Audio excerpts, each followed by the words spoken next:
नमस्कार, मी प्राध्यापक सुहास पाटील, राज्य प्रवक्ते रयत क्रांती संघटना, माढा लोकसभा निवडणुकीतील महायुतीच्या उमेदवाराची पराभवाची कारणमीमांसा करणे गरजेचे आहे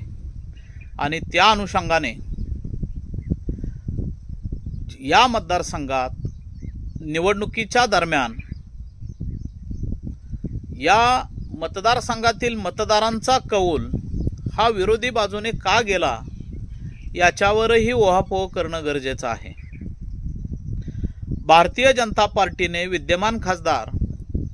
आदरणीय रणजितसिंह नाईक निंबाळकर साहेबांना उमेदवारी दिली आणि त्या उमेदवारीचे पडसाद संपूर्ण मतदारसंघात एक नाराजीच्या स्वरूपात उमटले। याचं कारण काय याचाही शोध मागोवा घेणं गरजेचं आहे।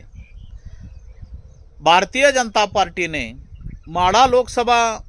मतदारसंघामध्ये खासदार रणजितसिंह नाईक निंबाळकरांना उमेदवारी देत असताना या मतदारसंघातील 5 लोकप्रतिनिधी हे महायुतीच्या पक्षाबरोबर आहेत हे गृहीत धरून ही उमेदवारी दिली गेली। परंतु चालू या महायुती सरकारमध्ये अजितदादा पवार साहेबांचा गट प्रामुख्याने समाविष्ट झाल्यापासून महाराष्ट्राच्या राजकारणामध्ये महायुतीवरील की जेणेकरून नैसर्गिक युती जी एकनाथ शिंदे साहेबांची शिवसेना आणि भारतीय जनता पार्टी या दोघांची होती, त्यामध्ये ज्या वेळेस राष्ट्रवादीचा अजितदादा पवारांचा गट समाविष्ट झाला, ही गोष्ट महाराष्ट्रातील तमाम जनतेला रुचली नाही, आवडली नाही, की जेणेकरून फोडाजोडीचं राजकारण हे नको होतं। ही भूमिका महाराष्ट्रातील तमाम लोकांची होती, जनतेची होती आणि त्याच अनुषंगाने आमच्याही या माढा लोकसभा मतदारसंघामध्ये विशेष करून माढा विधानसभा मतदारसंघाचे लोकप्रतिनिधी यांनी गेल्या निवडणूक पूर्व 4 महिने अगोदर खासदार साहेबांना बरोबर घेत मी स्वतः या माढा विधानसभा मतदारसंघातून 2 लाख मताचं लीड देईन ही घोषणा केली आणि त्याच वेळेस खऱ्या अर्थानं खासदार रणजितसिंह नाईक निंबाळकरांच्या पराभवाला ओहोटी लागल्याचं दिसून आलं। त्याचं कारण काय की या माढा विधानसभा मतदारसंघाचे प्रतिनिधित्व करत असलेले लोकप्रतिनिधी 2019च्या निवडणुकीमध्ये त्यांचेच बंधू 2019 मध्ये निवडणुकीला उभ्या असताना या माढा विधानसभा मतदारसंघामधून 5000 मताचं मताधिक्य देऊ शकले आणि 2024ला असा काय चमत्कार होणार आहे की त्यांच्या अनुषंगाने 2 लाख मताचं लीड या मतदारसंघात येईल। आणि याच घोषणेला खासदार रणजितसिंह नाईक निंबाळकर हे आम्हाला वाटतं त्यांच्यावर पूर्णपणे विश्वास ठेवून निवडणुकीत आगीकूच केली आणि भारतीय जनता पार्टीने संपूर्ण प्रचार यंत्रणा त्यांच्या ताब्यामध्ये दिली। 2019च्या निवडणुकीमध्ये भारतीय जनता पार्टी आणि त्यावेळेचे सर्व घटक पक्ष या सगळ्यांनी मिळून जी निवडणूक लढवली आणि त्याचा परिणाम 2019ला खासदार रणजितसिंह नाईक निंबाळकर हे नवीन उमेदवार असताना सुद्धा यशात रूपांतर झाले। परंतु पाठीमागच्या वर्षी ज्या सगळ्या पदाधिकाऱ्यांनी ज्या घटक पक्षांनी आपणाला मदत केली त्या पदाधिकाऱ्यांना या निवडणुकीमध्ये खास करून दूर ठेवलं गेलं आणि अजितदादा गटाच्या लोकप्रतिनिधींना या निवडणुकीमध्ये खूप महत्त्व दिलं गेलं आणि भारतीय जनता पार्टीचा मूळ पदाधिकारी की जो निष्ठेने पहिल्यापासून काम करत होता,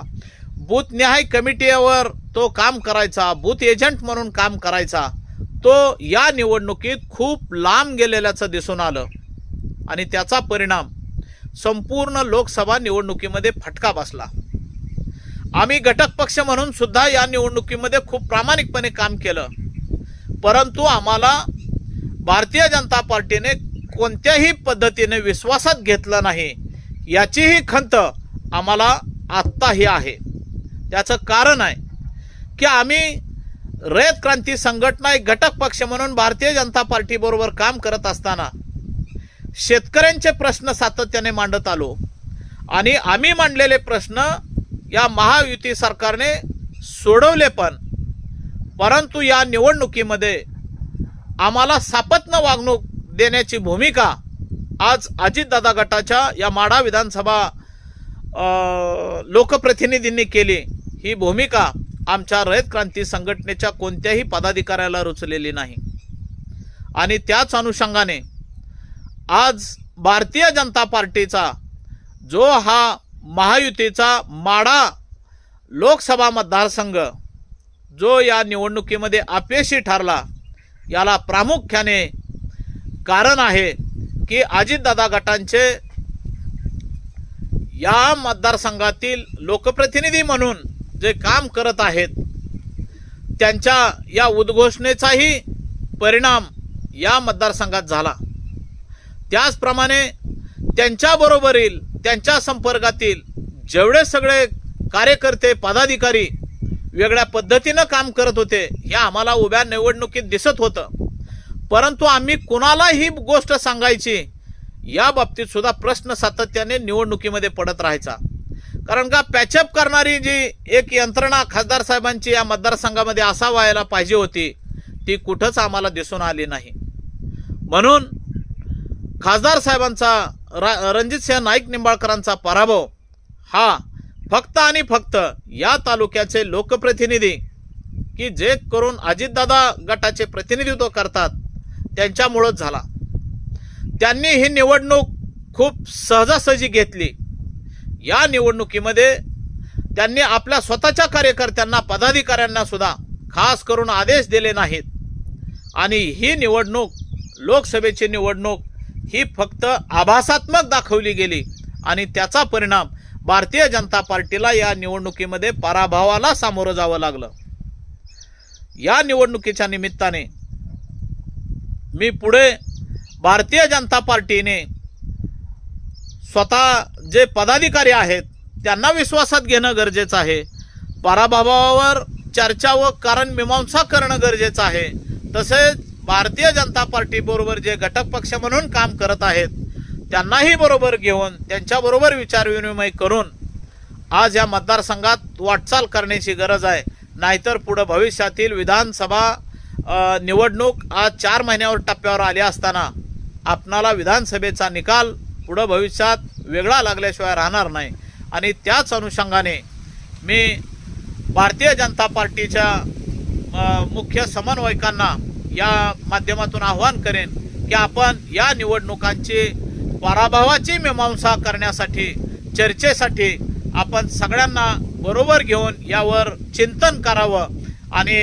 पुढील राजकीय मार्गक्रमण कशा पद्धतीनं केलं पाहिजे ही भूमिका